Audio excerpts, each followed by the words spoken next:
Learning Partners. Pada episode yang lalu kita bicara tentang bagaimana menangani toxic team member.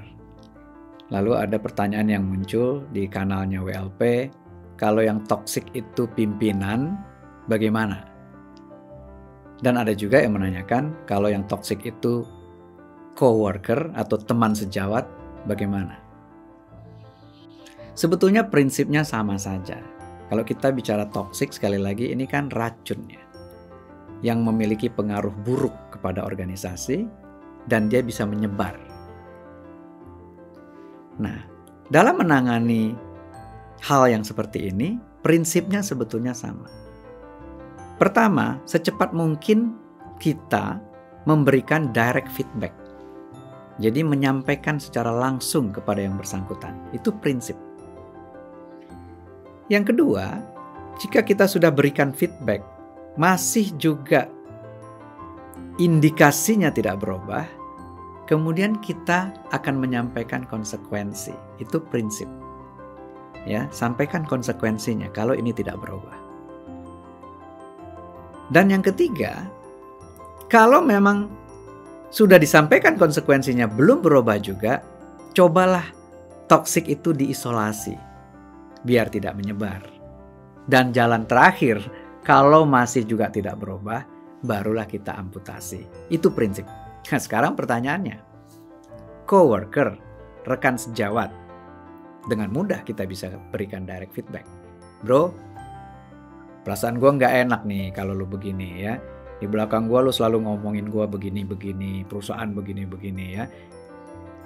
Kalau bisa, kalau ada sesuatu yang lu pengen sampaikan langsung ke saya deh ya. Biar kita suasana kerjanya enak, nyaman. Direct feedback.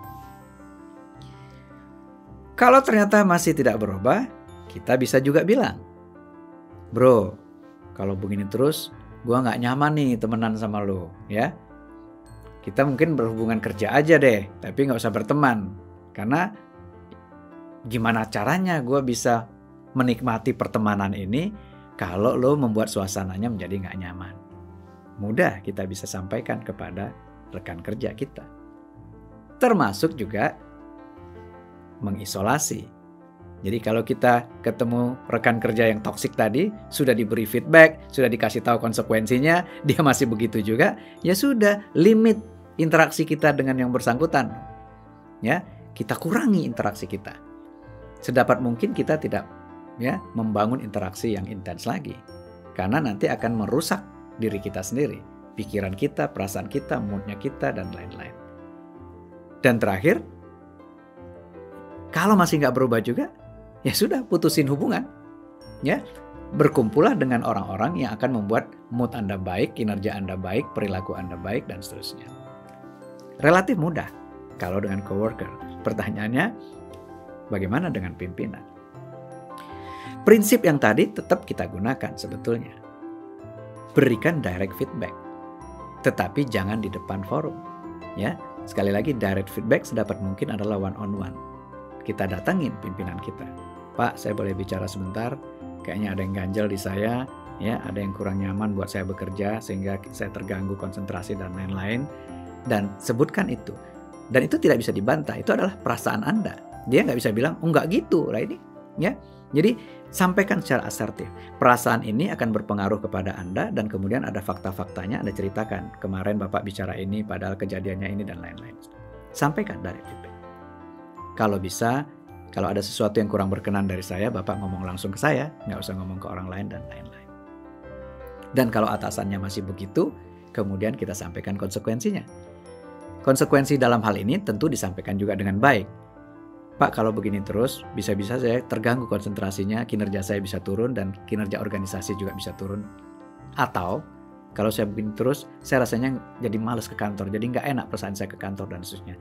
Saya bisa jadi demotivated, saya bisa kemudian membuat kinerja organisasi menjadi kurang optimal.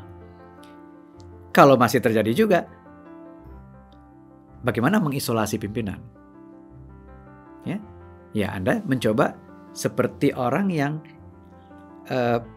mencoba fokus dengan dirinya sendiri. Deliver apa yang di-expect, tetapi limit interaksi Anda dengan atasan Anda. Sehingga dia juga sadar bahwa Anda tetap bekerja dengan baik sebagai profesional, tetapi mencoba menjaga jarak agar tidak terpengaruh. Karena kalau Anda dekat-dekat dengan toksik, ya Anda pasti akan terpengaruh terus. Persoalan yang terakhir adalah amputasi. Bagaimana mengamputasi pimpinan? Nggak bisa Anda suruh dia keluar kan? Jadi amputasi yang kita lakukan kalau itu berkaitan dengan pimpinan yang toksik adalah dunia ini tidak selebar daun kelor. Carilah unit lain, carilah organisasi lain di mana Anda akan menemukan pimpinan yang barangkali bisa mendukung karir Anda, membuat Anda lebih bekerja secara optimal, memberikan kontribusi terbaik kepada organisasi. Jadi quit bukanlah sesuatu yang tabu kalau Anda berhadapan dengan pemimpin yang toksik. Tunjukkan bahwa Anda tetap profesional, sampai hari terakhir Anda di sana tetap bekerja dengan sangat baik, tetapi Anda punya pilihan untuk memilih leader lain, di organisasi lain, bahkan di industri yang berbeda. Semoga bermanfaat. Terima kasih, salam Learning Partners.